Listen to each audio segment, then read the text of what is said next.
अतिवृष्टीमुळे राज्यात 60 लाख हेक्टर शेतीचं नुकसान झाल्याची माहिती मुख्यमंत्री फडणवीसांनी दिली आहे। दिवाळीपूर्वी मदत शेतकऱ्यांच्या खात्यात जमा होईल। मदतीची घोषणा पुढच्या आठवड्यात करू अशी माहिती फडणवीसांनी दिली आहे। त्यामुळे शेतकऱ्यांना आता दिलासा मिळण्याची शक्यता आहे। देवेंद्र फडणवीस सगळं माफ केलं, चहाचे फी माफ, 17,000 रुपये मिळाले ना। शेतकऱ्यांचं जे काही नुकसान झालं या संदर्भात एक आढावा आम्ही घेतला।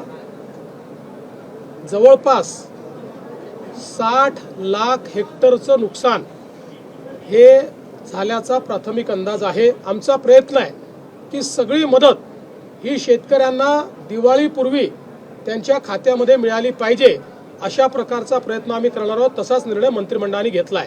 सातत्याने ओला दुष्काळाची मागणी होत असते, पण मॅन्युअलमध्ये ओला दुष्काळ कुठेही नाही, आजपर्यंत कधी ओला दुष्काळ जाहीर झालेला नाही।